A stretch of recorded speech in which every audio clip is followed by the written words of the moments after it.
Durante los días siguientes, Jesús enseñó al pueblo en el templo donde, como niño, había asombrado a los eruditos con sus preguntas profundas y sus respuestas sabias.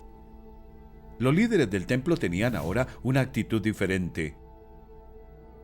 No queremos a este por rey.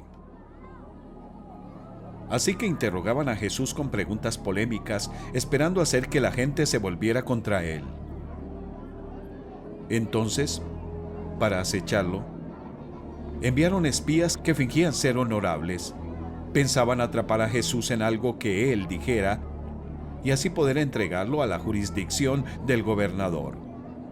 Maestro, dijeron los espías, sabemos que lo que dices y enseñas es correcto. No juzgas por las apariencias, sino que de verdad enseñas el camino de Dios. ¿Nos está permitido pagar impuesto al César o no?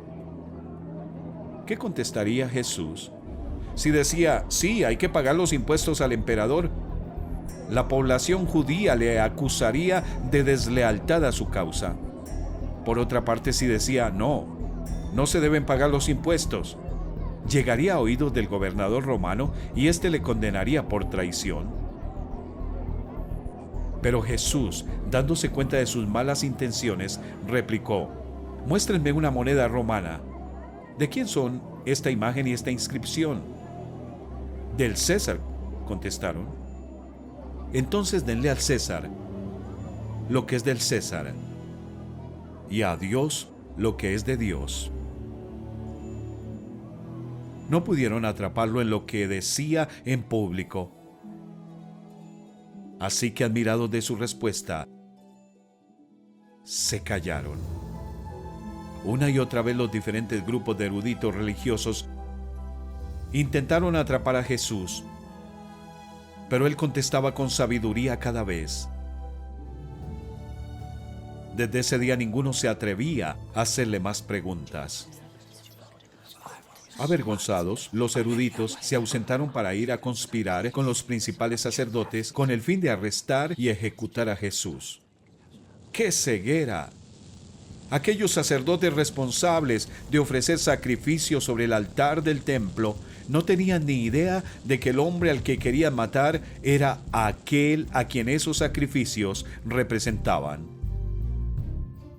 El plan secreto de Dios estaba a punto de llevarse a cabo.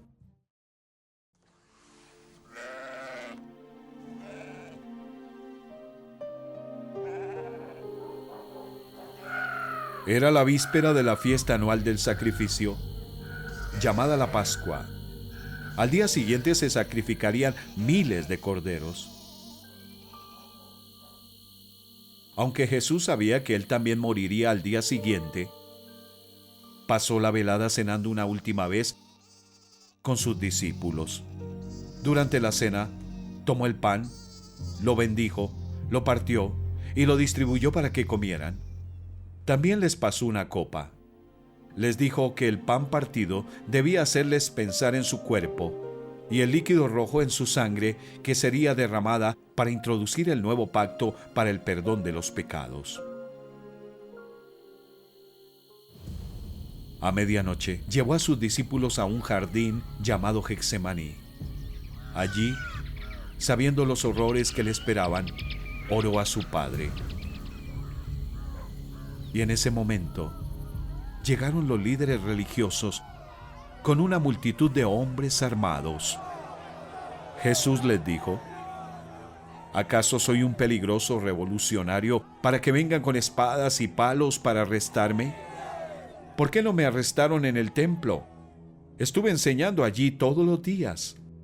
Pero todo esto sucede para que se cumplan las palabras de los profetas registradas en las Escrituras. En ese momento, todos los discípulos lo abandonaron y huyeron. Jesús permitió que le ataran y le llevaran a la casa del sumo sacerdote, donde se habían reunido los líderes judíos. Allí, muchos hombres dijeron mentiras sobre él. Muchos testificaban falsamente contra él, pero sus declaraciones no coincidían. Poniéndose de pie en el medio, el sumo sacerdote interrogó a Jesús. ¿No tienes nada que contestar? ¿Qué significan esas denuncias en tu contra? Pero Jesús se quedó callado y no contestó nada. ¿Eres el Cristo, el Hijo del Bendito? Le preguntó de nuevo el sacerdote. Sí, yo soy, dijo Jesús. Y ustedes verán al Hijo del Hombre sentado a la derecha del Todopoderoso y viniendo en las nubes del cielo.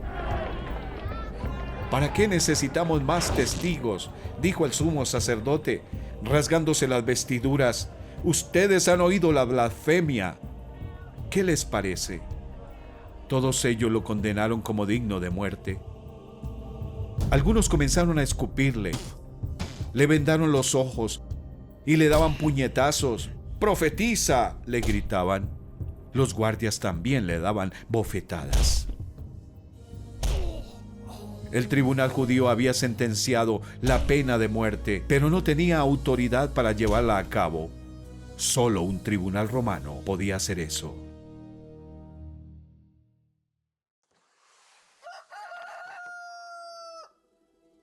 Era temprano en la mañana cuando los líderes religiosos y una multitud creciente llevaron a Jesús desde la casa del sumo sacerdote hasta el palacio del gobernador romano Poncio Pilato.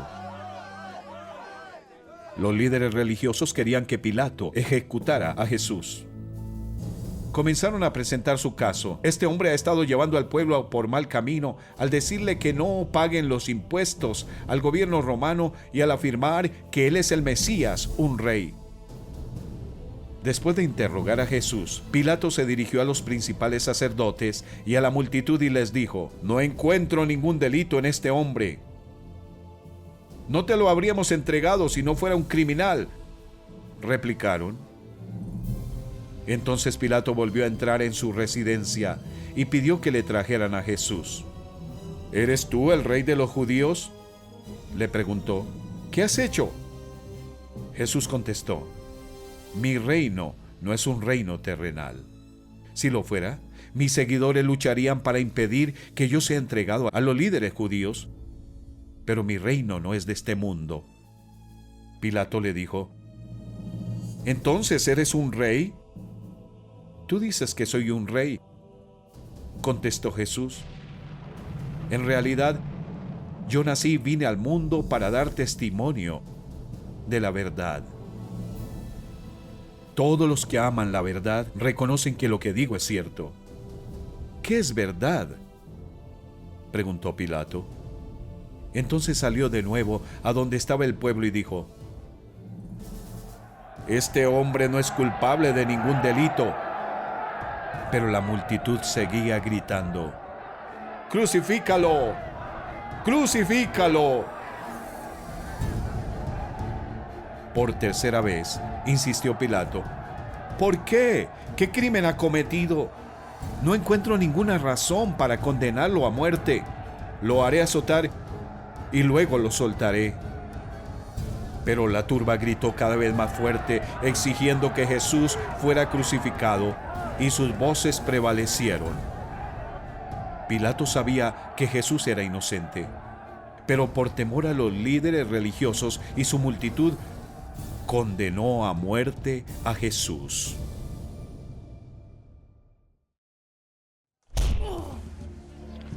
Pilato sentenció a Jesús al castigo extremo de la ley romana, un azotamiento brutal seguido por la crucifixión. Los reos eran azotados con látigos que tenían incrustadas piezas afiladas de metal. 700 años antes, el Señor había dicho al profeta Isaías que escribiera: «Ofrecí mi espalda a los que me golpeaban, mis mejillas a los que me arrancaban la barba. Ante las burlas y los escupitajos no escondí mi rostro». El Evangelio nos dice qué sucedió después de que azotaron al Señor. Algunos de los soldados del gobernador llevaron a Jesús al cuartel y llamaron a todo el regimiento. Le quitaron la ropa y le pusieron un manto escarlata. Armaron una corona con ramas de espinos y se la pusieron en la cabeza y le colocaron una caña de junco en la mano derecha como si fuera un cetro. Luego se arrodillaron burlonamente delante de él mientras se mofaban: «¡Viva el rey de los judíos!». Lo escupieron, le quitaron la caña de junco y lo golpearon en la cabeza con ella. Los soldados ignoraban el significado de la corona de espinas que habían puesto en la cabeza de Jesús. Las espinas eran parte de la maldición a causa del pecado de Adán. El Santo Rey de Gloria había venido para cargar con la maldición del pecado por nosotros. Después de burlarse de él, le quitaron el manto, le pusieron su propia ropa y se lo llevaron para crucificarlo. 2 criminales condenados fueron llevados también con Jesús. Cada uno fue obligado a cargar con su propia cruz hasta el lugar de la ejecución. A mitad de camino del macabro desfile, los soldados romanos obligaron a un hombre del norte de África a llevar la cruz de Jesús. Después reemprendieron la marcha a través de las calles atiborradas de Jerusalén, salieron fuera de sus murallas y subieron la cuesta de un monte llamado Gólgota, en la zona norteña del monte Moriah, donde unos 1900 años antes el profeta Abraham había dicho: «El cordero, hijo mío, lo proveerá Dios». Había llegado el momento de morir a ese cordero.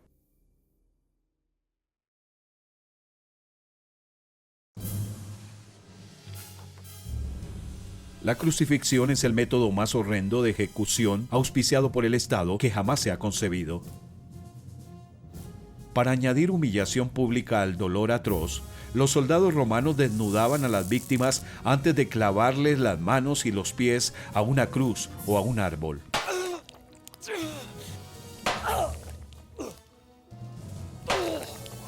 Cuando llegaron al lugar llamado la Calavera, lo crucificaron allí, junto con los criminales, uno a su derecha y otro a su izquierda. «Padre», dijo Jesús, «perdónalos, porque no saben lo que hacen». Mientras tanto, echaban suertes para repartirse entre sí la ropa de Jesús. La gente por su parte se quedó allí observando, y aún los gobernantes estaban burlándose de él. «Salvó a otros», decían, «que se salve a sí mismo si es el Cristo de Dios el escogido». Si Jesús se hubiera salvado a sí mismo, no podría habernos salvado a nosotros. La multitud no tenía ni idea de que estaba cumpliendo lo que el Señor le había dicho al profeta David: «Me han traspasado las manos y los pies». Con satisfacción perversa, la gente se detiene a mirarme. Se reparten entre ellos mis vestidos y sobre mi ropa echan suertes. Cuantos me ven se ríen de mí. Lanzan insultos, meneando la cabeza. Que el Señor lo ponga a salvo, ya que en él se deleita. Que sea el quien lo libre. El plan de rescate de Dios se estaba cumpliendo al detalle. Sobre el mismo monte donde el profeta Abraham había dicho: «El cordero lo proveerá Dios», y el Señor proveerá, Dios había provisto su propio cordero, Jesús. ¿Recuerdas cómo el carnero inocente fue sacrificado sobre la leña de un altar para redimir al hijo condenado de Abraham? Ahora el Hijo de Dios sin pecado era sacrificado sobre una cruz de madera para redimir a los descendientes condenados de Adán. Dios perdonó al hijo de Abraham, pero no se guardó ni a su propio hijo, sino que lo entregó por todos nosotros. Porque tanto amó Dios al mundo, que dio a su Hijo unigénito, para que todo el que cree en Él no se pierda, sino que tenga vida eterna. Dios pagó un rescate para salvarlos de la vida vacía que heredaron de sus antepasados. Y el rescate que Él pagó no consistió simplemente en oro o plata, sino que fue la preciosa sangre de Cristo, el Cordero de Dios, que no tiene pecado ni mancha. Esto muestra cuánto vales para Dios.